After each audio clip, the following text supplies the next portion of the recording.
آج کی میری گفتگو کا عنوان ہے جب مشکل پیش آتی۔ ہم میں سے کوئی انسان ایسا نہیں کہ جس پر کبھی کوئی مشکل نہ آئی۔ کبھی 2 دن بھی ایک جیسے نہیں ہوئے۔ ایک دن انسان کے دل کی حالت بہت اچھی ہوتی، ایسے لگتا ہر چیز ٹھیک ہو گئی، زندگی میں کوئی مسئلہ ہی نہیں۔ لیکن دوسرا دن پتہ ہی نہیں چلتا، اچانک کسی کی بات، کوئی سچویشن، کوئی واقعہ، حالات، ان میں ایسی تبدیلی آتی ہے کہ انسان پریشان ہو جاتا ہے، اور بعض اوقات اپنے آپ کو سمجھانے میں، اپنے آپ کو ٹھیک کرنے میں اچھا خاصا وقت لگ جاتا ہے، اور اس وقت میں خود پر کنٹرول رکھنا بھی ایک بہت بڑا مسئلہ ہوتا ہے۔ کوشش کے باوجود بعض اوقات انسان اپنی زبان سے ایسی بات نکالنے سے نہیں رہتا جو اس کو نہیں نکالنی چاہیے تھی، اس سے نکل جاتی۔ بعض اوقات انسان اپنی فرسٹریشن دوسروں پر ڈال دیتا ہے، یعنی غصہ خود کو آیا ہوتا ہے اور کسی ایسے شخص پر نکال دیتا ہے جس کا اس سے کوئی تعلق نہیں ہوتا، جس کا اس میں کوئی قصور نہیں ہوتا، یا بعض اوقات بظاہر کوئی قصور ہوتا بھی ہے تو ہمیں یہ نہیں سمجھ آتی کہ اس کی سچویشن یا اس کی پوزیشن کیا ہے، اس نے ایسا کیوں کیا ہے، اور اس طرح ہم بعض اوقات اس ٹیسٹ میں کامیاب نہیں ہوتے۔ تو اس لیے بہت ضروری ہے کہ ہم اپنے آپ کو مسلسل ایسے ریمائنڈرز دیتے رہیں کہ مشکل حالات میں جو دراصل ہمارا ایک امتحان ہوتے ہیں ان میں ہم صحیح رویہ رکھ سکیں، جس سے ہمارا رب بھی ہم سے راضی رہے اور جس سے بندے بھی ہم سے راضی رہیں، یا بندے اگر راضی نہ بھی ہوں تو کم از کم ان پر ہماری طرف سے کوئی ظلم نہ ہو یا وہ ہم سے ناراض نہ ہو۔ تو اس صورت میں ہم دیکھتے ہیں کہ ہمیں کرنا کیا چاہیے۔ سب سے پہلے تو اللہ تعالیٰ فرماتے ہیں کہ وَالْعَصْرِ إِنَّ الْإِنسَانَ لَفِي خُسْرٍ إِلَّا الَّذِينَ آمَنُوا وَعَمِلُوا الصَّالِحَاتِ وَتَوَاصَوْا بِالْحَقِّ وَتَوَاصَوْا بِالصَّبْرِ۔ قسم ہے زمانے کی کہ ہر انسان خسارے میں، بے شک انسان خسارے میں، نو ڈاؤٹ کہ انسان خسارے میں، إِلَّا الَّذِينَ آمَنُوا سوائے ان کے جو ایمان لے آئے، وَعَمِلُوا الصَّالِحَاتِ اچھے کام کریں، وَتَوَاصَوْا بِالْحَقِّ ایک دوسرے کو حق کی، سچائی کی، اچھی باتوں کی تلقین کرتے رہیں، وَتَوَاصَوْا بِالصَّبْرِ اور ایک دوسرے کو صبر کی تلقین کرتے رہیں۔ تو پہلا کرنے کا کام یہی ہے کہ ہم ایک دوسرے کو اچھی باتوں کی یاد دہانی کراتے رہیں، اور اسی یاد دہانی کے تحت جو میرے لیے بھی ہے، آپ کے لیے بھی ہے، آج کی اس مجلس میں چند باتیں ہوں گی۔ پہلی چیز یہ ہے کہ جب زندگی میں کوئی بھی مشکل پیش آئے، کوئی بھی ایسا واقعہ پیش آئے جو ہمیں اپسیٹ کرے، جو ہماری مرضی کے خلاف ہو، جو ہماری خواہش کے خلاف ہو، تو سوچنا چاہیے کہ یہ میرے لیے ایک امتحان آ گیا ہے، کیونکہ اللہ تعالیٰ نے یہ زندگی بنائی ہے امتحان کے لیے۔ اس میں ہم سب کو ٹیسٹ کیا جائے گا، اس کے بغیر کوئی بھی یہاں سے نکل ہی نہیں سکتا اس دنیا سے، تو ٹیسٹ تو ہونا ہے۔ اب یہ میرے لیے ایک ٹیسٹ ہے، اور اس میں مجھ سے دیکھا یہ جا رہا ہے کہ میں اس میں کرتی کیا ہوں، میرا رویہ کیا ہوتا، میرا طرز عمل کیا ہوتا۔ دوسری بات یہ کہ انسان یہ سوچے کہ یہ تقدیر میں تھا، میری یہ ہونا تھا۔ اب مثلا روڈ پہ جاتے ہوئے اسموتھ جا رہی ہے گاڑی، اور بعض اوقات آپ پورے بچ بچا کے نکل رہے ہیں، اتنے میں کوئی اور آ کے آپ کو ٹکر مار دیتا، اور وہ بھی کوئی خوشی سے نہیں مارتا، اس سے بھی ہو جاتی ہے مسٹیک۔ کیوں ہوئی؟ کوئی کنفیوژن ہو گئی، اس کا اندازہ کوئی غلط ہو گیا، یا وہ سو گیا، کوئی بھی وجہ ہو سکتی۔ اب ایک حادثہ تھا، پیش آ گیا۔ اب اگر یہ حادثہ پیش آ گیا ہے، اب کیا جائے؟ تو سب سے پہلا خیال یہ آنا چاہیے کہ یہ اللہ کی مرضی سے ہوا ہے، اللہ جو چاہتا ہے وہ ہوتا ہے، اور جو نہیں چاہتا وہ نہیں ہوتا۔ قرآن مجید میں آتا ہے وَمَا تَشَاءُونَ إِلَّا أَن يَشَاءَ اللَّهُ رَبُّ الْعَالَمِينَ، اور تم چاہ نہیں سکتے مگر وہی کچھ جو اللہ رب العالمین چاہے۔ یعنی ایک بندے کی چاہت ہوتی ہے اور ایک رب کی چاہت ہوتی ہے، اور ہوتا وہ ہے جو رب کی چاہت ہوتی ہے۔ وہ کیوں ہوتی؟ اس لیے کہ وہ رب ہے۔ اگر اس کی مرضی نہ چلے اور ہماری چلے تو پھر کیا ہوگا؟ پھر تو ترتیب ہی بدل جائے گی۔ تو اس لیے ہونا تو وہ ہے جو وہ چاہے گا۔ اب بعض اوقات اس کی چاہت ہمیں بڑی پسند آ جاتی ہے، ہماری بھی وہی چاہت ہوتی، لیکن بعض اوقات وہ ہماری چاہت نہیں ہوتی، ایک کانفلکٹ آ جاتا، ہم کچھ اور چاہتے ہیں، اللہ تعالیٰ کچھ اور چاہتا، اور وہ ہوا جو اللہ نے چاہا، اور وہ ہمارے لیے بہت بڑی مشکل ہو گئی۔ مثلاً ہم نہیں چاہتے کہ ہمارا کوئی عزیز، قریبی، پیارا ہم سے جدا ہو، فوت ہو کر یا کسی بھی اور وجہ سے، لیکن اس کو ہونا ہے، اللہ کی چاہت یہ کہ وہ ہو جائے، اور وہ ہو جاتا ہے۔ اب جیسے یوسف علیہ السلام حضرت یعقوب سے جدا ہو گئے، حالانکہ ان کو آپس میں بہت زیادہ محبت تھی، باپ کو بھی بیٹے سے محبت تھی، بیٹے کو بھی باپ سے محبت تھی۔ اب بظاہر تو یہ بڑا ہی مشکل فیصلہ ہے، بڑی ہی تکلیف دہ صورتحال ہے، لیکن اب کیا کیا جائے؟ اب یہ تو اللہ کا حکم تھا۔ اب جو کچھ بھی ہوتا ہے، جیسے ابھی سورۃ القیامہ میں آپ سن رہے تھے، کلا بل تحبون العاجل وتذرون الآخرہ، تم جلدی ملنے والی چیز سے محبت کرتے ہو اور جو بعد میں آنے والی ہے اس کو چھوڑ دیتے ہو۔ ایک تو اس کا معنی ہے کہ جلدی سے مراد دنیا اور آخرت سے مراد آخرت، ہیئر آفٹر، اور ایک اس سے مراد یہ ہے کہ جو چیز آج ملنے والی ہے ہم اس کو پریفر کرتے ہیں، ادھار کی بجائے نقد چاہتے ہیں، تھوڑا بھی ملے آج مل جائے، فوری مل جائے، جلدی چاہتے ہیں، عاجلہ چاہتے ہیں، اور اللہ تعالیٰ بڑی چیز دینا چاہتا ہے اور بعد میں دینا چاہتا ہے۔ اب سوچئے یوسف علیہ السلام کے کیس میں ہی کہ اگر وہ اپنے والدین کے گھر رہتے اور بھائیوں کی یہ چپکلیں ساری زندگی چلتی رہتی تو وہ محبت کے ایلیمنٹ کو تو تسکین ملتی رہتی کہ باپ بیٹا ایک دوسرے کو دیکھ رہے ہیں، قریب ہے، تسلی ہے، تسکین ہے، روز کے معاملے ڈسکس ہو رہے ہیں، آج بھائی نے یہ کر دیا، آج اس نے یہ کر دیا، تو وہ ایک دوسرے کی شکایت کر کے سین چلتا رہتا ہے۔ لیکن اینڈ آف دا ڈے اس سے حاصل کیا ہوا؟ حاصل کیا ہوتا؟ ذرا سوچئے، اگر وہ اسی سچویشن میں رہتے تو کیا حاصل ہوتا؟ کچھ بھی نہیں، وہی کہ وہی رہتے۔ اللہ سبحانہ وتعالیٰ ان کو اس سچویشن سے نکال لے گیا۔ وہ میتھڈ بڑا تکلیف دہ تھا کہ بھائیوں نے کنویں میں پھینکا، ہارٹ بریکنگ ہے، لیکن اس میں بھی ایک خیر ہے، کیونکہ اس کے علاوہ کوئی اور چارہ نہیں تھا۔ اگر وہ اس میں نہیں پھینک دے تو وہ دوبارہ مل جاتے، وہ خود ہی گھر آ جاتے۔ تو وہاں ڈالا گیا کہ جہاں سے نہ وہ خود آ سکتے تھے، نہ باپ جا کے ڈھونڈ سکتے تھے، نہ کسی کو بھیج کے منگوا سکتے تھے۔ تو چونکہ ڈپارٹ کرنا ہی تھا، جدا کرنا ہی تھا، اس لیے ایسے طریقے پر کہ انسان کے بس سے باہر نکل جائے معاملہ۔ اب آپ دیکھیے کہ وہ ایجپٹ پہنچ جاتے ہیں، جو اس وقت کا بہت ہی دنیاوی اعتبار سے سویلائزڈ اور بہت ترقی یافتہ ملک تھا، اور کہاں وہ فلسطین کا گاؤں جہاں پر وہ رہتے تھے، اور کہاں وہ ایجپٹ جہاں پر وہ پہنچ گئے، اور پھر جس کے گھر میں وہ رہے وہ گورنمنٹ آفیشل تھا، ان کا فائنینشیل منسٹر تھا، اس کے گھر کے رہن سہن طور طریقے وہ اللہ تعالیٰ نے سکھائے، یعنی دنیا کا سارا رکھ رکھاؤ اور دنیا کے نظام کیسے چلتے ہیں وہ ساری چیزیں انہوں نے وہاں سے سیکھی۔ پھر کس طرح وہاں بھی ان کے ساتھ ایک کے بعد ایک مشکل پیش آتی رہی، حتیٰ کہ جیل خانے میں پہنچ گئے۔ اب یہ جیل خانے میں پہنچنا یہ اور بھی زیادہ تکلیف دہ تھا، لیکن اس کے بغیر بھی چارہ نہیں تھا۔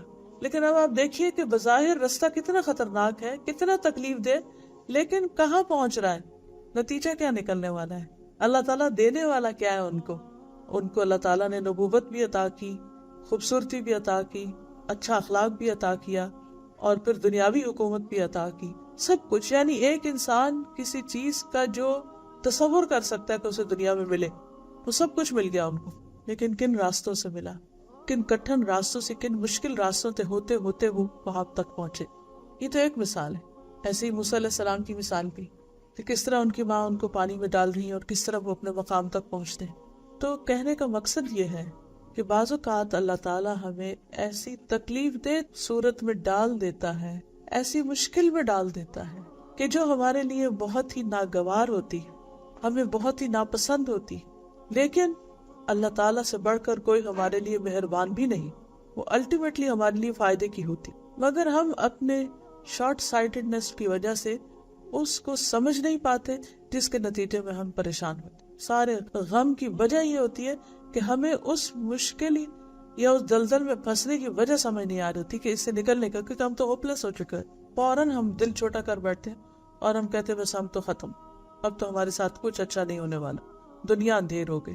تو پہلی چیز جو بندے کو مشکل پیش آنے پر سوچنی چاہیے وہ یہ کہ یہ اللہ کا فیصلہ، اللہ نے میرے لیے یہی چاہا، اور اللہ کی چاہت میری اپنی چاہت سے زیادہ بہتر ہے، اس کی اس میں کوئی نہ کوئی حکمت ہے، مصلحت ہے، اس نے یہ میرے مقدر میں رکھا ہے، اور اس میں ضرور کچھ بھلا ہے۔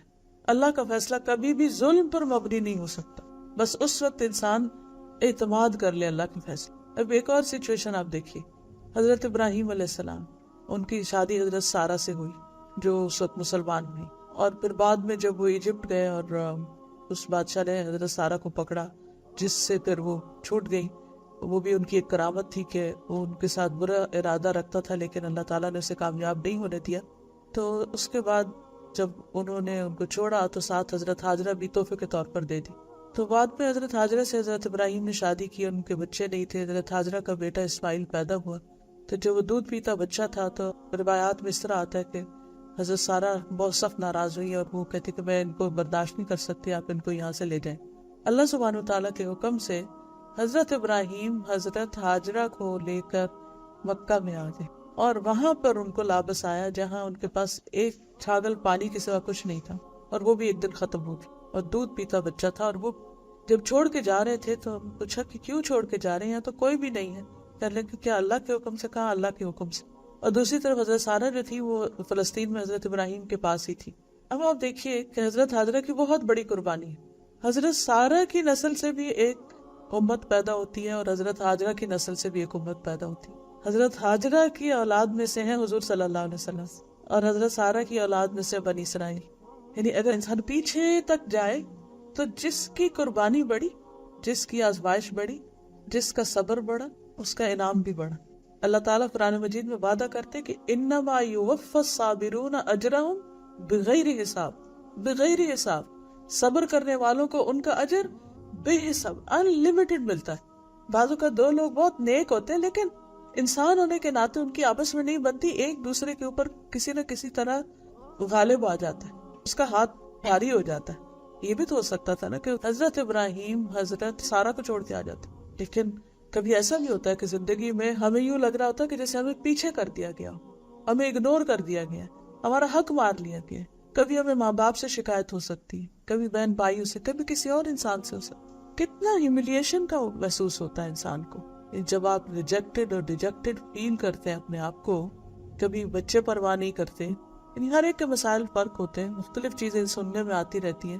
کوئی بچوں کی طرف سے پریشان ہوتا ہے، کوئی شوہر کی طرف سے ہوتا ہے، کوئی ماں باپ کی طرف سے ہوتا ہے، کسی کو دوست چھوڑ جاتے ہیں۔ بعض اوقات بہت اچھے تعلقات ہوتے ہیں، بچپن کے فرینڈز ہوتے ہیں، لیکن اچانک کوئی بیچ میں اور شخص پڑتا ہے اور اس کی دوستی زیادہ ہو جاتی ہے اور آپ کو ایک طرف کر دیا جاتا ہے، تو اس وقت بھی آپ بہت ہارٹ بروکن ہوتے ہیں۔ کبھی کوئی دنیا سے چلا جاتا ہے، یعنی انسانی دلوں کی حالتیں بہت عجیب ہوتی ہیں، اور یہ سارے صدمے انسانوں کے ساتھ ہی ہوتے ہیں۔ تو ایسی صورت میں جب بھی انسان یہ سمجھے کہ اس کا حق مارا گیا ہے یا اسے اگنور کر دیا گیا ہے یا اس کے ساتھ اچھا نہیں ہوا، تو اسے بھی اپنے حق میں اچھا ہی سمجھے، کیونکہ اللہ سبحانہ و تعالیٰ کسی پر ذرے برابر بھی ظلم نہیں کرتا، ذرے کے برابر بھی ظلم نہیں کرتا، اس سے بڑھ کر کوئی عدل کرنے والا ہے ہی نہیں۔ اس لیے کبھی بھی انسان کو یہ نہیں سوچنا چاہیے کہ میرے ساتھ اللہ نے اچھا نہیں، اٹس ناٹ فیئر۔ نہیں، یہ کہنا چاہیے کہ اللہ مجھے سمجھ میں نہیں آ رہا کہ یہ میرے ساتھ کیوں ہو رہا ہے۔ کبھی آپ کی ہیلتھ ایشوز ہو جاتے ہیں، سب ٹھیک چل رہا ہوتا ہے کہ اچانک کوئی ایسی بیماری آ جاتی ہے کہ انسان اس کو ایکسپٹ نہیں کر پاتا۔ تو یہ جو پریشانیوں کی یا تکلیف دہ چیزوں کی یا ناپسندیدہ چیزوں کی ایکسپٹنس ہوتی ہے، یہ بہت مشکل کام ہوتا ہے، لیکن اس وقت انسان کو سوچنا یہ چاہیے کہ اللہ نے میرے مقدر میں یہ لکھا تھا اور میرے ساتھ یہ ہونا تھا اور وہ ہو گیا۔ قرآن مجید میں آتا ہے قُلْ لَن يُصِيبَنَا إِلَّا مَا كَتَبَ اللَّهُ لَنَا هُوَ مَوْلَانَا، کہہ دیجئے اگر کوئی مصیبت آئے گی تو وہی آئے گی جو اللہ نے مقدر میں لکھی ہے، وہ ہمارا مولا ہے، وہ ہمیں تنہا نہیں چھوڑے گا۔ ایک اور جگہ پر آتا ہے مَا أَصَابَ مِن مُصِيبَةٍ مَا أَصَابَ مِن مُصِيبَةٍ إِلَّا بِإِذْنِ اللَّهِ، کوئی مصیبت نہیں آتی مگر اللہ کے اذن سے آتی۔ وَمَن يُؤْمِن بِاللَّهِ يَهْدِ قَلْبَهُ، اور جو اللہ پر ایمان رکھتا ہے، اعتماد کرتا ہے، ٹرسٹ کرتا ہے، بھروسہ کرتا ہے، اللہ اس کے دل کو ہدایت بخش دیتا ہے، اس کا دل اچھا کر دیتا ہے۔ ایک دفعہ وہ طوفان آتا ہے، گھٹن کا دور آتا ہے، پریشانی ہوتی ہے، لیکن پھر ٹھیک ہو جاتا ہے، اور اللہ ہر چیز کو جاننے والا ہے، ہر چیز کا علم ہے اس کے پاس۔ عبداللہ کہتے ہیں اس آیت کی تفسیر میں کہ یہ وہ شخص ہے کہ اگر اس پر کوئی مصیبت آ پڑے تو وہ اس پر بھی راضی رہتا ہے اور سمجھتا ہے کہ اللہ ہی کی طرف سے میرے رب نے بھیجی، تو اس کا ایکسپٹنس لیول زیادہ ہوتا ہے۔ اب آپ دیکھیے کہ جب آپ کا کسی پر ٹرسٹ ہوتا ہے تو وہ اگر آپ کے ساتھ کوئی ڈانٹ ڈپٹ بھی کر دے یا کوئی آپ کے ساتھ سختی کی بات بھی کر لے تو آپ مائنڈ نہیں کرتے۔ کیوں؟ کیونکہ آپ اس کے لیے اچھا گمان رکھتے ہیں، آپ سوچتے ہیں کہ یہ دل کا بہت اچھا ہے، یہ ویسے ہی اس کی عادت ہے، ایسے کر دیتا ہے، تو آپ اس کو معاف کر دیتے ہیں، آپ اس سے درگزر کر جاتے ہیں۔ لیکن جس پر آپ کا اعتماد نہیں ہوتا اور جس پر آپ ٹرسٹ نہیں کرتے یا جس سے آپ کو اندیشہ ہوتا ہے کہ یہ ظلم کرے گا، تو اس کی اچھی بات بھی آپ کو دھوکا لگتی۔ تب یہ ڈیپینڈ یہ کرتا ہے کہ ہمارا اللہ سبحانہ تعالیٰ سے تعلق کیسا ہے، کہ اس پر ایمان ہے، اعتماد ہے کہ وہ ہر حال میں ہمارے ساتھ اچھا کرے گا اور ہمارے لیے اسی میں بہتری ہے۔ اور واقعی مشکلات میں بھی جیسے اللہ تعالیٰ فرماتے ان مع العسر یسرا، تنگی کے ساتھ آسانی بھی ہوتی، ان مشکلات کے اندر کوئی نہ کوئی خیر بھی ہوتی ہے۔ بعض اوقات وہ خیر دنیا میں نظر آ جاتی ہے اور بعض اوقات وہ آخرت میں نظر آتی ہے۔ لیکن آتی ضرور ہے۔ اور پھر یہ بھی یاد رکھنا چاہیے ہمیں کہ تقدیر پر ایمان لانا بھی ضروری ہے، کیونکہ تقدیر پر ایمان لائے بغیر ایمان مکمل نہیں ہوتا۔ رسول اللہ صلی اللہ علیہ وسلم نے فرمایا، کوئی بندہ اس وقت تک مومن نہیں ہو سکتا جب تک اچھی اور بری تقدیر پر ایمان نہ لائے، یہاں تک کہ وہ جان لے کہ جو چیز اسے ملنے والی تھی وہ اس سے چوک نہیں سکتی تھی، اور جو چیز اس سے چوک گئی وہ کسی صورت اسے مل نہیں سکتی۔ مثلاً انسان کو دنیا میں کسی فائدے کی، کسی ایسی چیز کی توقع ہوتی ہے کہ وہ اسے حاصل ہوگی، لیکن for some reason وہ اس کو نہیں ملتی۔ کہیں رشتہ ڈالا ہوتا ہے، انسان کو پورا یقین ہوتا ہے کہ یہ ہو جائے گا، اور آخری مرحلے پر بات ختم ہو جاتی ہے، تو اس وقت انسان کا ظاہر دل ٹوٹتا ہے، اس کو تکلیف ہوتی ہے، اس کی توقعات ختم ہوتی ہیں، تو اٹس ویری پینفل۔ ایک شخص ڈگری کرنے والا تھا، سب کچھ ہو گیا، آخری پیپر نہیں دے سکا، پیپر سب کچھ ہو گیا، وائوا نہیں دے سکا، صرف اس ایک اتنے سے 1% چیز کی وجہ سے اس کا کیریئر مارا گیا۔ میں جانتی ہوں ایک ڈاکٹر کو کہ جنہوں نے سب کچھ کر لیا، صرف ایک سرجری کا کوئی پیپر تھا آخری، اس میں تھوڑا سا حصہ نہیں کر سکے 1-2 اٹمپٹس کے باوجود بھی، اور بالآخر انہیں کوئی اور بزنس کرنا پڑا، لیکن وہ بزنس کہیں زیادہ بہتر تھا ان کے حق میں۔ شاید وہ سیکھ لیتے، پاس ہو جاتے، کسی کی جان لینے کا ذریعہ بن جاتے، کوئی آخرت خراب ہو جاتی۔ اللہ ہی بہتر جانتا ہے کہ ان کے اندر کیا کمی تھی کہ جس کی وجہ سے اتنے سالوں کی محنت ان کی بالکل ہی ختم ہو کے رہ گئی۔ تو کئی دفعہ ایسے بھی ہوتا ہے کہ انسان نے خواب کوئی اور دیکھے ہوتے ہیں، لیکن وہ سارے بکھر جاتے ہیں، کچھ سے کچھ ہو جاتا ہے، حالات کچھ اور طرف لے جاتے ہیں انسان کو۔ تو ایسی صورت میں بھی انسان کو یہی سوچنا چاہیے کہ یہ میرے حصے میں نہیں تھی چیز، یہ میرے مقدر میں نہیں تھی، اور اس پر ایمان رکھنا ایمان کا حصہ ہے، کیونکہ یہاں تک کہا گیا کہ یہاں تک کہ وہ جان لے۔ یعنی تقدیر پر ایمان کا مطلب کیا ہے کہ انسان جان لے کہ جو چیز اسے ملنے والی تھی جو وہ اس سے چوک نہیں سکتی تھی، اور جو اس سے نہیں ملی وہ اس کو ملنے والی تھی نہیں۔ تو تکلیف آتا ہے جو ہی انسان یہ سوچتا ہے نا کہ یہ مجھے نہیں ملنے والی تھی، یہ میری تھی نہیں، تو بس دل کو ٹھنڈک پڑنے لگتی کہ جو چیز میری تھی نہیں، تو بس میں اللہ کی رضا پہ راضی، اللہ کے فیصلے پر راضی۔ ایک اور حدیث میں آتا ہے کہ رسول اللہ صلی اللہ علیہ وسلم نے فرمایا، کوئی بندہ اس وقت تک مومن نہیں ہو سکتا جب تک 4 چیزوں پر ایمان نہ لے آئے، اس بات کی گواہی دے کہ اللہ کے سوا کوئی عبادت کے لائق نہیں، اور بے شک میں اللہ کا رسول ہوں، اور اس نے مجھے حق کے ساتھ بھیجا ہے۔ موت پر ایمان لائے، موت کے بعد دوبارہ زندہ ہونے پر، اور تقدیر پر ایمان۔ یعنی یہ ساری چیزیں ایمان کا حصہ ہیں۔ اگر ان میں سے کسی ایک چیز پر بھی ایمان نہیں تو اس کا ایمان ناقص ہے، اور اگر ایمان ناقص ہے تو اعمال بھی ناقص ہو جاتے ہیں، اعمال کا بھی فائدہ نہیں ہوتا، ساری ایفرٹس بیکار ہو جاتی ہے، کیونکہ ایمان ہر چیز سے پہلے۔ پھر اسی طرح ایک اور روایت میں بھی آتا ہے کہ کوئی شخص اس وقت تک مومن نہیں ہو سکتا جب تک وہ اچھی بری تقدیر پر ایمان نہ لائے۔ تو ایسے وقت میں انسان کو پھر کیا کرنا چاہیے؟ قدر اللہ، اللہ کی قدر، اللہ کا فیصلہ، وما شاء فعل، اور جو اس نے چاہا کیا، یہ اللہ کا فیصلہ تھا۔ کوئی فوت ہو جائے تو انسان کیا کہے؟ اللہ کا فیصلہ تھا۔ کوئی چیز نہیں ملی، اللہ کا فیصلہ، کچھ جل گیا، کچھ ٹوٹ گیا، کچھ کھو گیا، اللہ کا فیصلہ تھا۔ اور جب انسان یہ سوچ لیتا کہ یہ اللہ کا فیصلہ تھا تو اس کے دل کو ٹھنڈک پڑ جاتی ہے۔ دوسری چیز وہ یہ کہ مشکل آنے پر انسان یہ سوچے کہ اللہ سبحانہ و تعالیٰ ہر چیز کو دیکھ رہا ہے، ہر چیز کا نگران، اور میں اللہ کا بندہ، وہ معبود ہے، میں بندہ ہوں، میں غلام ہوں۔ یہاں اس دنیا میں اس کی مرضی چلنی، میری نہیں چلنی۔ اب جیسے آپ کے گھروں میں سرونٹس ہوتے ہیں، تو کیا آپ جو کچھ انہیں کہتے ہیں یہ کرو یہ کرو، وہ سب ان کی پسند کا ہوتا ہے؟ سب ان کی مرضی کا ہوتا ہے؟ سب ان کی خوشی کا ہوتا ہے؟ نہیں ہوتا۔ لیکن وہ کیوں کرتے ہیں؟ کیونکہ وہ یہ سمجھتے ہیں کہ ہم یہاں غلام ہیں۔ وہ کہتے ہیں پنجابی میں، نوکر کی تے نخرہ کی۔ تو ہم بھی اللہ کے غلام ہیں، پہ نخرہ کس بات کا؟ جو حکم ملا سر تسلیم خم، کچھ دیا تو بھی شکر، لے لیا تو بھی شکر اور صبر، کیونکہ ہم بندے ہیں۔ اور شکر بھی عبادت ہے، صبر بھی عبادت ہے۔ عبادت صرف نماز پڑھنا ہی نہیں ہے، یہ سارے ہارٹ کے ایکشن جو ہیں یہ بھی عبادت کا حصہ ہے۔ تو انسان ہمیشہ یاد رکھے کہ چونکہ اللہ مالک ہے اس لیے فیصلہ اس کا نافذ ہونا ہے۔ میں مملوک ہوں، میں غلام ہوں، میں بندہ ہوں، تو میرا حکم نہیں چلے گا۔ تیسری چیز یہ ہے کہ انسان پہ جب مشکل آئے تو انسان یہ سوچے کہ اللہ نے میرے ساتھ بھلائی کا ارادہ کر لیا، اللہ سبحانہ تعالیٰ میرے ساتھ اب کوئی خیر کرنا چاہتا ہے، خواہ وہ اجر کی صورت میں، خواہ وہ میری اصلاح کی صورت میں، خواہ وہ میرے گناہوں کی معافی کی صورت میں، کوئی نہ کوئی اس میں حکمت ہے۔ کیونکہ بعض اوقات انسان جب اچھے حالات میں ہوتا ہے تو وہ سمجھتا ہے سب اچھا، اللہ بھی مجھ سے راضی ہے، سب ٹھیک ہے، میں بہت اچھا ہوں، اس کو اپنی نیکی کا بڑا زوم ہونے لگتا ہے۔ لیکن جب اس کی مرضی کے خلاف کوئی چیز ہوتی ہے تو پھر انسان کو ہوش آتی کہ او مجھ میں کوئی غلطی ہے، پتہ نہیں میں نے کہیں کچھ غلط کیا ہے، یعنی کچھ میرے منہ سے ایسا نکلا ہے، یا میں نے کسی کو ہرٹ کر دیا ہے، یا میں نے کسی کا کوئی حق مار دیا ہے کہ میرے ساتھ یہ ہوا ہے۔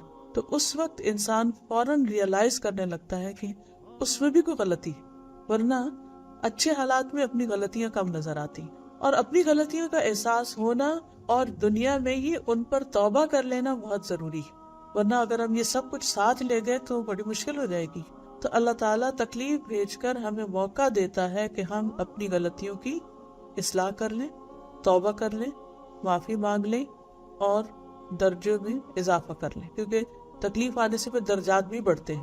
حدیث میں آتا ہے کہ رسول اللہ صلی اللہ علیہ وسلم نے فرمایا، اللہ تعالیٰ جس کے ساتھ بھلائی کا ارادہ کرتا ہے اس کو مصیبت میں مبتلا کر دیتا۔ لیکن کبھی ہم نے سوچا کہ اللہ نے میرے ساتھ بھلائی کی؟ وہ تو حاسد ہی کہتے ہیں عام طور پر کہ اچھا ہی ہوا، اس کے ساتھ ہونا چاہیے تھا، she deserves he deserves، اب مزہ آیا۔ لیکن حقیقت یہ ہے کہ بعض اوقات حاسد برا چاہتے ہیں، مگر حقیقت میں وہ انسان کے لیے اچھا ہی ہوتا ہے، اور وہ تو سمجھتے ہیں کہ کسی کے نقصان کی صورت میں ان کو مزہ آ رہا ہے، لیکن جس کے اوپر تکلیف آتی ہے، جو اللہ کے فیصلے پر راضی ہوتا ہے، وہ اس تکلیف یا اس بخار یا اس پریشانی کے اندر مبتلا ہو کر جس طرح وہ صاف ہو رہا ہوتا ہے، جس طرح اس کا تزکیہ ہو رہا ہوتا ہے، جس طرح اس کے اندر کی بصیرت کی آنکھیں کھل رہی ہوتی ہیں، وہ عام حالات میں نہیں کھلتی، آرام میں نہیں کھلتی۔ جب اب دیکھیں کہ جیسے ہمارے جسم کو جب چوٹ لگتی ہے تو ہمارے جسم میں کیا ری ایکشن پیدا ہوتا ہے، سارا جسم جو ہے وہ الرٹ ہو جاتا ہے۔ اگر کوئی جرم اندر داخل ہو جائے تو جسم کا پورا ڈیفینسو سسٹم جو ہے وہ ایکشن میں آ جاتا ہے۔ اسی طرح روحانی طور پر جب ہم پر اٹیک ہوتا ہے تو ہمارا روحانی سسٹم بھی ایکشن میں آ جاتا ہے، اور اس وقت پتہ چلتا ہے کہ ہم کتنے نیک ہیں اور کتنے پانی میں ہیں۔ جب ہمیں کوئی ٹیسٹ ہی نہیں پڑا، کوئی مشکل ہی نہیں پیش آئی، تو ہم ہر چیز اچھا ہی کر رہے ہوں گے، ہمارا اخلاق بھی اچھا ہوگا، لیکن جب چیز مرضی کے خلاف ہوئی تو پھر ہماری گفتگو کیسی تھی اور پھر ہمارا اخلاق کیسا تھا، یہ اسی وقت ہی پتہ چل سکتا ہے، اور انسان اس وقت اپنے آپ کو بہت اچھی طرح جج کر سکتا ہے کہ انسان کہاں کھڑا ہے اور ابھی کتنی محنت کرنے کی اس کو ضرورت ہے اوپر جانے تک۔ ٹیسٹ نہ ہو تو پتہ نہیں چلتا کہ ہم کہاں کھڑے۔ کسی بھی چیز کا جائزہ لینے کے لیے، مثلاً بلڈ شوگر دیکھنے کے لیے یا اور جسم کا کولیسٹرول دیکھنے کے لیے، مختلف چیزوں کو دیکھنے کے لیے تو بلڈ ٹیسٹ ہوتا ہے۔ بلڈ ٹیسٹ کے لیے آپ کو بلڈ لیا جاتا ہے، بلڈ ڈرا کیا جاتا ہے، وہ سارا ایک پینفل عمل ہوتا ہے، اور پھر ایک انگزائٹی بھی ہوتی ہے، پھر ایک نتیجہ آتا ہے، تو پھر آپ کو پتہ چلتا ہے کہ اچھا اب میں یہاں کھڑا ہوں۔ انسان کی بیماریاں ٹیسٹ کے بغیر کہاں سے پتہ چلتی ہیں؟ پہلے زمانے میں حکیم نبض سے دیکھتے تھے یا تھرمامیٹر لگا کے بخار وغیرہ چیک کر کے اندازہ کر لیا جاتا تھا، لیکن اب انویسٹیگیشنز کہاں تک جا پہنچی۔ تو اسی طرح جب روحانی تکلیفیں آتی ہیں، جذباتی صدمے آتے ہیں، تو وہ بھی ہمارے ٹیسٹ ہوتے ہیں، اور اس میں بھی دیکھا جاتا ہے کہ ہمارے ایمان کا لیول کیا ہے، ہمارے اخلاق کا کیا ہے، ہماری نیکی اور تقوی کا کیا ہے، اس کے بغیر نہیں پتہ چلتا۔ اور جو اس ٹیسٹ کو ایکسیپٹ کر لیتا ہے اور وہ اس سے گزر جاتا ہے، تو پھر وہ اگر اپنا لیول بڑھانا چاہتا ہے تو پھر اس حصے میں ورک آؤٹ کرنا شروع کر دیتا ہے، محنت کرتا ہے اور پھر اس سے آگے بڑھتا ہے۔ رسول اللہ صلی اللہ علیہ وسلم نے یہ بھی فرمایا کہ مومن کا معاملہ بہت عجیب ہے، اس کے لیے ہر بات میں بھلائی ہے، اور یہ مومن کے سوا اور کسی کے لیے نہیں۔ اگر اس پر خوشحالی آتی ہے تو شکر کرتا ہے اور وہ اس کے لیے بہتر ہے، اور مشکل آتی ہے تو صبر کرتا ہے اور وہ اس کے لیے بہتر ہے۔ پھر یہ بھی یاد رکھنا چاہیے کہ جتنی بڑی آزمائش ہوتی ہے اتنا بڑا انعام، اتنا بڑا اجر۔ نبی صلی اللہ علیہ وسلم نے فرمایا زیادہ ثواب بڑی آزمائش کے ساتھ، مانگنی نہیں چاہیے، لیکن اگر لمبی ہو جائے آزمائش یا تکلیف تو سمجھے کہ ثواب کمانے کا موقع آ گیا۔ بعض اوقات اللہ تعالیٰ نے ایک انسان کے لیے ایک بڑا مقام اور درجہ لکھ رکھا ہوتا ہے، وہ اللہ کی نگاہ میں بڑا ہوتا ہے، لیکن بندہ اتنی عبادت نہیں کر رہا ہوتا، اتنے اچھے کام نہیں کر رہا ہوتا کہ وہ اس درجے تک پہنچے جو اس کے لیے مقرر ہے، تو اللہ تعالیٰ اس کو کسی ٹیسٹ میں ڈال دیتا ہے۔ اب اس ٹیسٹ میں جب وہ صبر کرتا ہے، وہ اللہ کو پکارتا ہے، وہ دعائیں کرتا ہے، پھر ہم ایکسٹرا نفل پڑھنا شروع کر دیتے ہیں، ایکسٹرا صدقہ کرنے لگتے ہیں، روزے رکھنے لگتے ہیں، حج عمرے کرنے لگتے ہیں، تو اب کیا ہوا؟ جو عام حالات میں کبھی نہیں کرنے والے تھے، اگر کوئی برا خواب نہ آئے تو کون صدقہ کرے گا؟ ویسے اٹھ کے تھوڑی کریں گے۔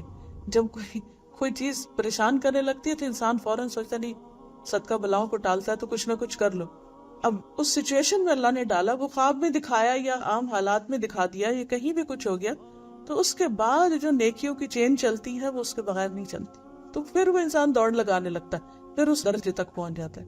اچھا پھر چین نہیں، پھر وہاں پہنچ گئے نا، اللہ تعالیٰ پھر اس سے اوپر لے جانا چاہتا، پھر ایک اور ٹیسٹ آ جاتا ہے، پھر اور۔ تو اسی لیے جو اللہ کے جتنے مقرب بندے ہوتے ہیں ان کے ٹیسٹ اتنے ہی زیادہ بھی ہوتے ہیں اور اتنے ہی مشکل بھی ہوتے ہیں۔ جو جتنے ہائی لیول پہ جانا چاہتا ہے اتنے زیادہ سخت امتحان پاس کرتا ہے۔ جس کو ایک عام چھوٹی موٹی نوکری چاہیے، سیکیورٹی گارڈ بننا ہے یا اور چھوٹو، تو اس کو چھوٹی موٹی ڈگری کافی ہے، لیکن اگر اس کو کسی اعلیٰ مقام پہ پہنچنا ہے تو اس کے لیے آپ دیکھیں کہ پھر کسی بھی بڑی جگہ پر پہنچنے کے لیے کیسے کیسے امتحانوں سے لوگ گزرتے، اور اس کے بغیر وہ پہنچ ہی نہیں سکتے، کوئی اور طریقہ ہے ہی نہیں، کوئی شارٹ کٹ نہیں ہے۔ تو اس لیے حدیث میں آتا ہے کہ زیادہ ثواب بڑی آزمائش کے ساتھ ہے، زیادہ ثواب بڑی آزمائش کے ساتھ ہے، اور جب اللہ کسی قوم سے محبت کرتا ہے تو انہیں آزمائش میں مبتلا کر دیتا ہے، بس جو راضی ہو جائے اس کے لیے رضا ہے، اور جو ناراض ہو اس کے لیے ناراضگی مقدر ہو جاتی ہے۔ یعنی جو اللہ کی رضا پہ راضی ہو جائے کہ اللہ تعالیٰ آپ کی طرف سے ہے، میں صبر کرتا ہوں، تو اللہ بھی اس سے راضی ہو جاتا ہے۔ اور جو کہ کیا میں ہی رہ گیا تھا، اور تو سارے لوگ اچھے بنے، اور تو کسی کو یہ بیماری نہیں آئی، اور تو کسی پر تو یہ پریشانی نہیں آئی، تو میرے لیے کیوں؟ تو پھر اللہ تعالیٰ بھی اس سے ناراض ہو جاتا۔ تو کسی حال میں بھی انسان کو ناراض نہیں اللہ سے ہونا چاہیے، یا اللہ تو زیادہ جانتا اور میں نہیں جانتا، تیرے ہر فیصلے میں خیر ہے، حکمت ہے، مصلحت ہے، تیرا کوئی بھی کام فضل سے خالی نہیں، کیونکہ اللہ تعالیٰ نے لکھ دیا ہے کہ اس کی رحمت اس کے غضب پر حاوی ہے۔ تو جب اس کی رحمت زیادہ ہے تو اس میں بھی کوئی رحمت کا پہلو ہے جو مجھے سمجھ میں نہیں آ رہا، کبھی زندگی میں لیٹر آن سمجھ آ بھی جاتا ہے۔ پھر اسی طرح نیک لوگوں کی آزمائش زیادہ ہوتی ہے، ہم سمجھتے ہیں برے لوگوں کی آزمائش نہیں، جب کسی پہ کوئی تکلیف آتی ہے تو ہم سوچتے ہیں اچھا اس نے کچھ خرابی کی ہوگی نا، تو اب پکڑ ہو گئی اس کی، جبکہ امتحان نیک لوگوں پر زیادہ آتے ہیں۔ ابو سعید خدری کہتے ہیں، انہوں نے کہا اللہ کے رسول صلی اللہ علیہ وسلم، لوگوں میں آزمائش کے لحاظ سے سخت کون ہوتا ہے؟ فرمایا انبیاء، جیسے نبی صلی اللہ علیہ وسلم پر سب سے زیادہ تکلیفیں آئیں۔ پھر انہوں نے کہا پھر کون؟ فرمایا علماء۔ عرض کیا پھر کون؟ آپ نے فرمایا نیک لوگ۔ ان میں سے کسی کو چیچڑوں اور جوہوں سے آزمایا جاتا ہے، یعنی بعض اوقات جسمانی بیماریاں لگ جاتی ہیں، جیسے حضرت ایوب علیہ السلام جو تھے ان کے جسم میں کہتے ہیں کہ زخموں کی وجہ سے کیڑے بھی پڑ گئے تھے اور وہ گرتے تھے باقاعدہ، سب ان کو چھوڑ گئے تھے، کوئی بھی گھر میں نہیں تھی سوائے ان کی بیوی کے جو ان کے لیے کھانا پکا لاتی تھی، ان کے لیے کچھ لے آتی تھی، کھانا پکا دیتی۔ لیکن اللہ کے اس بندے کے منہ سے 18 سال تک کوئی بھی شکوے کی بات نہیں نکلی، کہا اللہ میں راضی ہوں تجھ سے۔ اور پھر اللہ تعالیٰ نے پوری تکلیف ختم کر دی، اہل و عیال بھی دیے اور پہلے سے دگنا مال دیا، یہاں تک آتا ہے کہ وہ نہا رہے تھے تو ان پر سونے کے پتنگوں کی بارش ہونے لگتی، اتنا اللہ نے نوازا، کیونکہ پہلے ان کے پاس ہر طرح کا مال و دولت تھا اور نبوت بھی تھی، دنیا کی ہر چیز تھی ان کے پاس۔ تو شیطان نے کہا کہ ہاں آپ کیوں اللہ کی عبادت نہیں کریں گے، آپ کو تو سب کچھ ملا ہوا ہے۔ تو اللہ تعالیٰ نے ان کے امتحان میں ڈال دیا کہ بھلا ان سے اگر سب کچھ لے لیا جائے تو بھی یہ کریں گے کیا؟ یہ مال و دولت کی وجہ سے عبادت کر رہے تھے، کیونکہ بعض اوقات لوگ صرف دنیا حاصل کرنے کے لیے عبادت کرتے ہیں یا اس کو باقی رکھنے کے لیے، اللہ کی رضا کے لیے نہیں کرتے، تو اس پر بھی اللہ تعالیٰ کبھی آزما لیتا ہے۔ تو ان کی عبادت پہلے سے بھی زیادہ ہوگی کہ اللہ پہلے تو میں دنیا کے کاموں میں مصروف ہوتا تھا، تو اب میرے پاس کچھ نہیں رہا، تو صرف میں اور تو ہے، بیچ میں کوئی بھی نہیں، نہ بچے ہیں نہ مال و دولت ہے۔ تو اللہ سبحانہ وتعالیٰ ان پر اتنا راضی ہوا کہ دنیا میں ہی ان کو پہلے سے دگنا عطا کر دیا۔ قرآن مجید میں اس کا ذکر آتا ہے۔ تو جب ان پر پتنگیں گرنے لگے سونے کے، تو اللہ تعالیٰ نے فرمایا کہ تو ایسا نہیں ہے، تجھے تو اس کی حاجت نہیں۔ کہا کہ اللہ تعالیٰ مجھے اس کی حاجت نہیں، لیکن تیری برکت سے میں محروم نہیں رہنا چاہتی، تو مجھ میں بھیج رہا ہے تو میں کیوں نہ لوں، تیری عنایت اس لیے لے رہا۔ تو حقیقت یہ ہے کہ فرمایا کہ ان میں سے بعض کو جوہوں سے آزمایا گیا، یہاں تک کہ وہ اسے قتل کر دیتی۔ بعض اوقات ایسے انفیکشنز ہو جاتے ہیں، ایسی بیماریاں لگ جاتی ہیں کہ جو انسان کے لیے موت کا سبب بن جاتی، تو لوگ ایسے لوگوں کے بارے میں برا سوچنے لگتے ہیں کہ اچھا اس کو یہ جو خطرناک بیماری لگی ہے نا، یہ اس نے کوئی گناہ کیے ہوں گے تو اس وجہ سے نہیں۔ بعض اوقات اللہ تعالیٰ اپنے نیک بندوں کو ویسے ہی آزمائش میں ڈال دیتا ہے۔ کسی کو فقر سے آزمایا جاتا ہے، اس کا رزق نہیں کھلتا، یہاں تک کہ وہ چھوٹی سی قمیص کے سوا کچھ نہیں پاتا۔ اور ان میں سے کچھ لوگ آزمائش پہ خوش ہوتے ہیں بنسبت اس کے جو کچھ دیے جانے پہ خوش ہوتے ہیں، یعنی کچھ لوگ اللہ پر ایسا ایمان رکھتے ہیں، ایسا بھروسہ رکھتے ہیں، اللہ کے ہر فیصلے پہ اتنا راضی ہوتے ہیں کہ جب ان پہ تکلیف آتی ہے تو اسے بھی خوشی سے لیتے، جس کو کہتے ہیں نا جس سے محبت ہوتی ہے تو وہ کچھ بھی کرے تو اس کی ہر بات ہی اچھی لگتی ہے۔ تو کہتے ہیں نا گالیاں کھا کر بھی بد مزہ نہ ہوں، یعنی اگر محبوب کی طرف سے گالیاں بھی پڑی تو بھی خوش ہوئے کہ کوئی تو تعلق شو کیا، چاہے گالیوں کا ہی تھا۔ تو یہ ایک حقیقت ہے کہ جب بندہ اللہ پر راضی ہوتا ہے تو پھر اللہ کی طرف سے کوئی بھی آزمائش آتی ہے، کوئی بھی چیز، تو انسان ناراضگی کا کلمہ منہ سے نہیں نکالتا بلکہ دل میں بھی ناراض نہیں ہوتا۔ ام سلمہ کہتی ہے کہ میں نے رسول اللہ صلی اللہ علیہ وسلم کو فرماتے ہوئے سنا، جب اللہ تعالیٰ کسی بندے کو مصیبت میں آزماتا ہے اور وہ اپنی حالت اور کیفیت کی بنا پر اسے ناپسند کرتا ہے تو اللہ تعالیٰ اس تکلیف کو اس کے گناہوں کا کفارہ اور اسے پاک کرنے کا سبب بنا دیتا ہے، جب تک کہ وہ لاحق ہونے والی بیماری سے شفا حاصل کرنے کے لیے اسے اللہ تعالیٰ کے علاوہ کسی کے در پہ پیش نہیں کرتا، یا اسے دور کرنے کے لیے غیر اللہ کو نہیں پکارتا، یعنی اللہ کے علاوہ کسی اور در پر نہیں جاتا۔ پھر یہ ہے کہ بیماریاں اور تکلیفیں انسان کے گناہ دھوتی ہیں۔ ہم میں سے کون نہیں کہتا ہو کہ میں نے کبھی کوئی غلطی نہیں کی، کوئی گناہ نہیں کی۔ زبان کے گناہ تو انگنت ہیں ہی، ہمارے جو سوچ اور خیال میں ہی جو چیزیں ہیں ان میں بھی کئی چیزیں درست نہیں۔ اللہ تعالیٰ فرماتے ہیں یا ایھا الذین آمنوا اجتنبوا کثیرا من الظن ان بعض الظن اثم، اے لوگوں جو ایمان لائے ہو بہت سے گمان کرنے سے بچو، کیونکہ بعض گمان گناہ ہوتے، یعنی بعض تمہارے خیالات جو کسی کے بارے میں برا سوچنا اور اس کی کوئی بھی دلیل نہ ہو انسان کے پاس، یا کسی پر حسد کرنا، اس کی نعمت پر جلنا، یا اور اس قسم کی کئی دل کی خرابیاں ہوتی ہیں، تو یہ بذات خود گناہ ہے۔ پھر شرک، پھر نفاق، یہ سب چیزیں، تو انسان مختلف طرح کی چیزوں سے گزرتا رہتا ہے، تو اس لیے اللہ تعالیٰ بندے کو مختلف آزمائشوں میں ڈال کر اس کو صاف کرتے رہتے ہیں۔ یہ پاک ہونے کا ایک عمل ہے۔ جس طرح جراثیم کچھ چیزیں ہوتی ہیں، جس طرح بیماریوں کو دور کرنے کے لیے کچھ میڈیسنز ہوتی ہیں، تو تکلیفیں بھی میڈیسن کا کام کرتی ہیں انسان کی روحانی تکلیفوں کو یا بیماریوں کو یا خرابیوں کو یا بد اخلاقیوں کو دور کرنے کے لیے۔ نبی صلی اللہ علیہ وسلم نے فرمایا مسلمان پر کوئی مصیبت، بیماری، رنج و غم یا تکلیف ایسی نہیں آتی یہاں تک کہ اگر ایک کانٹا بھی چبھتا ہے تو اس کے بدلے اس کے گناہ معاف کر دیے جاتے ہیں، اللہ تعالیٰ اس کو صاف کر دیتا ہے۔ پھر اسی طرح یہ ہے کہ اس کا درجہ بلند ہونے لگتا ہے۔ جنت کے درجے 100 درجے، تو اب انسان پر ہے کہ وہ کس درجے میں جانا چاہتا ہے۔ جہاز میں تو عام طور پر 2 یا 3 درجے ہوتے ہیں نا، اکانومی کلاس ہے یا بزنس ہے یا فرسٹ کلاس ہے، تو انسان کیا چاہتا ہے؟ تو جنت کے معاملے میں کیا چاہتا ہے؟ کہیں بھی جگہ مل جائے، اکانومی میں سب سے پیچھے سیٹ مل جائے جہاز میں، نہیں۔ دنیا میں تو انسان کبھی بھی پیچھے نہیں رہنا چاہتا، حالانکہ وہ سفر کتنا ہوتا ہے، 2 گھنٹے کا، 3 کا، 4، زیادہ زیادہ کتنا، 10-12 گھنٹے کا، لیکن آخرت تو ہمیشہ کی زندگی ہے، اس میں انسان کیوں چاہتا ہے کہ بس کہیں بھی اٹک جاؤں؟ وہ تو ہمیشہ کا گھر ہے۔ جب کوئی نیا علاقہ آتا ہے ہم کہتے ہیں ہاں یہ زیادہ کمفرٹیبل ہے، یہاں بکنگ کرا لیں۔ ہر روز نئی آپشن سامنے آتی تو انسان ان کی طرف دیکھتا رہتا ہے۔ تو اگر دنیا کے چند روزہ زندگی کے لیے انسان یہ سوچتا ہے تو آخرت کے لیے اسے کیا سوچنا چاہیے، کہاں تک پہنچنا چاہیے؟ تو جب انسان تکلیف سے گزرتا ہے تو لا محالہ اس کے درجے بلند ہوتے ہیں۔ اللہ تعالیٰ ایک آدمی کے لیے بلند مرتبہ کا فیصلہ کرتا ہے، لیکن وہ اپنے اعمال کی وجہ سے نہیں پہنچ رہا ہوتا، تو اللہ تعالیٰ مسلسل ایسی آزمائشوں سے آزماتا ہے جنہیں وہ ناپسند کرتا ہے، یہاں تک کہ وہ اپنے اس مرتبے تک پہنچ جاتا ہے، وہ اسے وہاں تک پہنچا دیتی۔ پھر اسی طرح یہ کہ جب تکلیف آئے یا مشکل پیش آئے تو انسان کو اللہ تعالیٰ کی حکمت کا سوچنا چاہیے کہ اللہ تعالیٰ کا کوئی بھی فیصلہ نہ ظلم پر مبنی ہے اور نہ ناسمجھی پر، ہر چیز کے اندر بہت بڑی وزڈم ہے، ہمیں نظر نہیں آ رہی تھی، بعض اوقات بعد میں ہمیں سمجھ آ بھی جاتی ہے کہ اچھا اللہ تعالیٰ نے اس وجہ سے ہمیں اس چیز سے روک دیا۔ آپ کوئی بزنس کرنا چاہ رہے ہوتے ہیں، کہیں اور رہنا چاہ رہے ہوتے ہیں یا کچھ، لیکن یعنی ہر معاملے میں چاہے وہ پسند کرنا ہو، اس کے خیر کے پہلو، یعنی پازیٹیو تھنکنگ ہونی چاہیے انسان کی۔ نبی صلی اللہ علیہ وسلم نے فرمایا ابن آدم 2 چیزوں کو ناپسند کرتا ہے، موت کو، حالانکہ مومن کے لیے وہ فتنوں سے بہتر ہے، یعنی بعض اوقات کو جوانی میں چلا جاتا ہے، تو اللہ تعالیٰ کو پتہ ہے کہ اس کو اتنی جلدی کیوں بلا لیا، جبکہ اسی کے بہن بھائی عرصہ جیتے رہتے۔ اور سر میرے ہسبینڈ کی ایک بہن 2 چھوٹے چھوٹے بچے چھوڑ کر بہت پہلے فوت ہو گئے، 25-30 سال پہلے، اور ماشاءاللہ باقی سب بہن بھائی جی رہے ہیں، صحت مند ہیں، ٹھیک ٹھاک ہیں۔ تو میں اگلے دن پہ غور کر رہی تھی کہ وہ اپنی 20s میں چلی گئی اور باقی سب ماشاءاللہ اپنی زندگی انجوائے کر رہے ہیں۔ کیا حکمت ہوگی، کیا حکمت ہوگی، اللہ نے ان کو تھوڑی زندگی دی، باقی انہی کے بہن بھائیوں کی اتنی زندگی دی، تو اس میں کیا حکمت ہے؟ تو یہ اصل بات تو نہیں جانتا ہے، لیکن بعض اوقات اللہ تعالیٰ زیادہ جانتا ہے کہ یہ بندہ اگر جیا تو اس کا ایمان خطرے میں ہو جائے گا یا کسی فتنے میں پڑ جائے گا، یا اس میں کوئی ایسی مصیبت آ جائے گی جو اس کے لیے ناقابل برداشت ہوگی، تو موت اس کو سمیٹ لیتی ہے۔ اور ہم سمجھتے ہیں اس پر زیادتی ہو گئی ہے، اس کو جینے کا موقع نہیں ملا.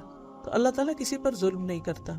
اب مثلاً وہ لڑکا جسے خضر علیہ السلام نے قتل کر دیا تھا، تو اس پر انہوں نے کیا کہا کہ اگر یہ بڑا ہو جاتا تو اپنے ماں باپ کو سخت پریشانی میں مبتلا کر دیتا.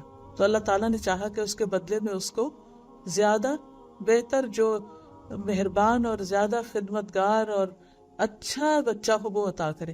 تو اس کے بارے میں روایات میں آتا ہے کہ اس کے بعد ان کو اللہ نے پاک اخلاق والی، بہت خیال رکھنے والی بیٹی دی. فَأَرَدْنَا أَن يُبْدِلَهُمَا رَبُّهُمَا خَيْرًا مِّنْهُ زَكَاةً وَأَقْرَبَ رُحْمًا.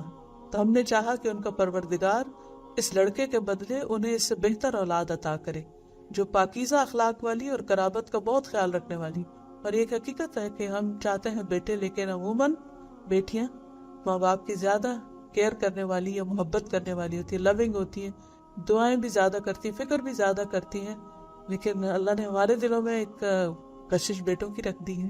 تو کبھی کسی کے ہاں بیٹا نہیں ہوتا تو لوگ ساری زندگی اس میں پریشان رہتے ہیں، لیکن یہ نہیں سوچتے کہ اللہ تعالیٰ بعض اوقات داماد کی شکل میں اپنے بیٹے سے زیادہ ہمدرد بیٹے عطا کر دیتے، یا اللہ تعالیٰ کسی بھی طرح اس کمی کو پورا کر دیتا ہے. مگر انسان اس کو صرف دوسروں کو دیکھ کے اپنے آپ کو جب کمپیئر کرتا ہے تو اس کی لائف میزریبل ہو جاتی. اگر وہ اپنے آپ کو الگ سے دیکھے تو اللہ کے فیصلے بہت اچھے نظر آتے ہیں. پھر اسی طرح یہ ہے کہ حالات کیسے بھی ہوں، انسان اللہ کی تقسیم پہ راضی رہے. کیونکہ حدیث میں آتا ہے کہ اللہ کی تقسیم پہ راضی رہو، سب سے بڑے غنی بن جاؤ، بے پرواہ ہو جاؤ گے دنیا سے. جب بھی کوئی تکلیف آئے تو انسان کے اس میں بھی خیر ہے، اس میں بھی خیر ہے، اس میں بھی کوئی بھلائی. مجھے نہیں پتا اس کی کیا حکمت ہے، لیکن اس سے ضرور کچھ فائدہ، کیونکہ میرے رب کی طرف سے ہے، اور میرا رب تو مجھ پہ ظلم کرتا ہی نہیں، کسی بندے پہ نہیں کرتا، کسی مخلوق پہ نہیں کرتا. اس نے ضرور میرے لیے کچھ خیر چاہی ہے اس میں. پھر اسی طرح یہ ہے کہ جو شخص اللہ کے رب ہونے پہ راضی ہو گیا اور محمد صلی اللہ علیہ وسلم کے رسول ہونے پہ راضی ہو گئے، اس کے لیے جنت واجب ہوگی. پل صراط پر وہ لوگ بہت امن سے گزر جائیں گے جو صبح و شام پڑھتے ہیں رضیت باللہ ربا وبالاسلام دین وبمحمد، کہ اللہ میں تیرے فیصلوں پہ راضی، جو تو نے دیا اس پہ بھی راضی، جو تو نے نہیں دیا اس پہ بھی راضی، جو تو نے دے کر لے لیا اس پہ بھی راضی، میں ہر حال میں راضی. تو جو اللہ سے راضی ہو گیا اللہ اس سے راضی ہو جائے، اور جس سے اللہ راضی ہو گیا اس کو آگ سے بچا لے گا اور اس کو جنت الفردوس میں داخل کر دے گا، اور دنیا میں بھی برکت اور وسعت عطا کرتا ہے. مسند احمد کی روایت ہے، نبی صلی اللہ علیہ وسلم نے فرمایا، اللہ تبارک و تعالیٰ نے اپنے بندے کو جو کچھ دے رکھا ہوتا ہے اس میں وہ اس کا امتحان لیتا ہے. سو جو شخص اللہ عز و جل کی تقسیم پر راضی ہو جائے اللہ اسے برکت اور وسعت دے دیتا ہے، اور جو راضی نہ ہو اس کو برکت نہیں ملتی. یعنی اگر تھوڑا ملا انسان کو تو انسان کوڑتا رہے کہ تھوڑا کیوں تو اس کا دل گھٹن کا شکار رہے گا. لیکن اگر راضی ہو جائے تو تھوڑا بھی بہت لگنے لگے، اس میں بھی وہ خوش رہے گا. پھر اسی طرح ایک درجہ اور بھی اس سے آگے کا، صرف راضی نہیں رہنا بلکہ اللہ کی تعریف کر. کچھ اللہ کے مقرب بندے ایسے ہوتے ہیں کہ جب ان کو تکلیف پہنچتی ہے تو اس پر بھی وہ اللہ کا شکر کرتے ہیں. کیوں؟ وہ کہتے ہیں شکر اس سے بڑی تکلیف نہیں آئی، کیونکہ ہر تکلیف سے بڑی تکلیف بھی آ سکتی تھی. کچھ ٹوٹ گیا، کوئی ایکسیڈنٹ ہو گیا، کچھ ہو گیا، تو وہ اس کو دیکھتے ہیں کہ اس سے زیادہ کیا تکلیف تھی، وہ چھوٹی کو دیکھ کے اللہ کی رضا سے راضی ہو جائے. پھر اسی طرح الحمدللہ کہہ کے صبر کرتے ہیں. پھر پتہ کہ اللہ تعالیٰ جب مومن بندے کی جان لے رہا ہوتا ہے تو وہ اس حال میں بھی اللہ سے راضی ہوتا ہے کہ اللہ تیرا فیصلہ اس وقت میرے حق میں دنیا سے جانے کا ہی بہتر ہے. بعض بیماریوں میں انسان کو پتہ چل جاتا ہے کہ اب دن تھوڑے رہ گئے، ویسے تو کسی کو بھی نہیں پتا، لیکن کچھ بیماریاں تو پھر لے جائی موت کی طرف رہی ہوتی، کلرز ہوتی ہیں. اس صورت میں انسان جب اللہ کے فیصلوں پر راضی ہوتا ہے تو نبی صلی اللہ علیہ وسلم نے فرمایا کہ مومن کی روح جب اس کے دونوں پہلوؤں سے نکلتی ہے تو اللہ کی تعریف کر رہا ہوتا ہے، اللہ کو یاد کر رہا ہوتا ہے، اللہ کا ذکر کر رہا ہوتا ہے، اور اس حال میں وہ امن میں سکون میں چلا جاتا ہے. نبی صلی اللہ علیہ وسلم کو جب کوئی نعمت ملتی تو کہتے الحمدللہ الذی بنعمتہ تتم الصالحات، اللہ کا شکر جس کی نعمت یا فضل کی وجہ سے اچھے کام سر انجام پاتے. اور تکلیف آتی تو کہتے الحمدللہ علی کل حال، اللہ کا شکر ہے ہر حال پر. پھر اسی طرح انسان اللہ تعالیٰ سے دعائیں بھی کرتا رہے کہ اللہم انی اسألک الرضا بعد القضاء، اللہ تقدیر کے آنے کے بعد تجھ سے رضا مانگتا کہ اللہ مجھے راضی ہونے کی توفیق دے. کچھ چیزوں کو تو ایکسپٹنس آسان ہوتی ہے، لیکن کچھ چیزوں پر ایکسپٹنس آسان نہیں ہوتی ہے، انسان ایکسپٹ نہیں کر پاتا، تو اس سے دعا کرنی چاہیے کہ اللہ تو مجھے ایکسپٹنس دے دے. پھر اسی طرح یہ ہے کہ انسان کو تکلیف آنے پر راضی ہونے کا مطلب یہ نہیں کہ انسان دعا نہ کرے کہ مجھے صحت ملے یا بیماری چلی جائے یا مالی پریشانی چلی جائے یا اولاد کی طرف سے، نہیں، دعا کرتا رہے، کیونکہ دعا تقدیر کو بدل دیتی، اور دعا عبادت ہے۔ ویسے انسان دعائیں کرتا ہے لیکن اس جان سے نہیں کرتا، تکلیف آتی ہے تو جاندار دعائیں کرتا ہے، اور وہ بہترین عبادت ہے، عبادت کا نچوڑ ہے دعا، تو وہ اس کی عبادتوں کے اور اجر کے درجے بڑھتے چلے جاتے ہیں۔ رسول اللہ صلی اللہ علیہ وسلم نے فرمایا قضا کو صرف دعا ہی بدل سکتی، اور نیکی کے علاوہ کوئی چیز عمر کو نہیں بڑھا سکتی۔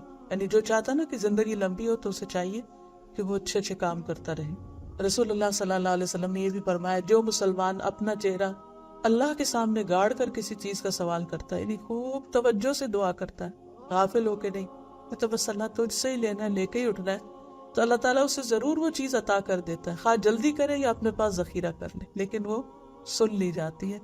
دعا اس چیز کے بارے میں بھی فائدہ دیتی ہے جو نازل ہو چکی ہے، اور اس چیز کے بارے میں بھی جو ابھی نازل نہیں رہی۔ کوئی مصیبت آنے والی ہوتی ہے تو انسان کے دل میں ایسے گھبراہٹ سی ہونے لگتی ہے اور انسان دعائیں کرنے لگتا ہے تو مصیبت جو ہے وہ واپس چلی جاتی۔ اور خاص طور پر رنج و غم کے وقت جو دعائیں بتائی گئی ہیں، ایاک نستعین میں ایک چیپٹر بھی ہے رنج و غم کی دعائیں، تو ان میں سے جو یہ دعا ہے اللہم انی امتک بنت امتک بنت عبدک ناصیتی بیدک ماض فی حکمک عدل فی قضاؤک اسألک بکل اسم هو لک سمیت به نفسک او انزلته فی کتابک او علمته احدا من خلقک او استأثرت به فی علم الغیب عندک ان تجعل القرآن العظیم ربیع قلبی ونور بصری وجلاء حزنی وذہاب ہمی وغمی۔ تو اللہ تعالیٰ کا وعدہ ہے کہ وہ اس کے رنج کو ضرور خوشی میں تبدیل کر دے، یعنی اس کا غم ضرور چلا جائے گا۔ پھر اسی طرح حضور صلی اللہ علیہ وسلم مصیبت کی سختی سے پناہ مانگتے تھے، پھر پریشانی کے وقت کہتے اللہم لا سہل الا ما جعلتہ سہلا وانت تجعل الحزن سہلا اذا شئت۔ اللہ کوئی کام آسان نہیں مگر جسے تو آسان کر دے، اور تو جب چاہتا ہے مشکل کو آسان کر دیتا ہے۔ پھر اسی طرح نبی صلی اللہ علیہ وسلم نے یہ بھی فرمایا کیا میں تمہیں ایسی دعا نہ بتاؤں کہ جب کسی رنج و الم اور دنیا کے کسی آزمائش میں مبتلا ہونے والے شخص اس کو پڑھے تو اس کی تکلیف دور ہو جائے؟ کہا گیا کیوں نہیں؟ فرمایا وہ مچھلی والے کی دعا ہے لا الہ الا انت سبحان انی کنت من الظالمین۔ اور پھر حضرت اسماء بنت امیس کو آپ نے دعا سکھائی اللہ اللہ ربی لا اشرک بہ شیئا، کہ اللہ میرا رب ہے، میں اس کے ساتھ کسی کو بھی شریک نہیں کرتا۔ پھر اسی طرح جب آپ صلی اللہ علیہ وسلم پر کوئی تکلیف آتی تو آپ پڑھتے لا الہ الا اللہ العظیم الحلیم، لا الہ الا اللہ رب العرش العظیم، لا الہ الا اللہ رب السماوات و رب الارض و رب العرش الکریم۔ اور اسی طرح جب کوئی بیمار ہوتا تو اس وقت بھی آپ دعائیں کرتے نہیں، ہر تکلیف کے موقع کی دعائیں نبی صلی اللہ علیہ وسلم نے سکھا دی، چاہے وہ جسمانی تکلیف ہو یا بیماری ہو یا روحانی تکلیف ہو یا موت کا صدمہ ہو یا کسی کی جدائی کا، ہر موقع پر اللہ کو پکارنا سکھا دیا گیا۔ اور جب انسان اللہ کو پکارنے لگتا ہے تو اس کے دل میں ٹھنڈک ہی آ جاتی ہے اور تکلیفیں دور بھی ہونے لگتی۔ اس کے ساتھ ہی میں اپنی بات ختم کروں گی۔ وآخر دعوانا الحمدللہ۔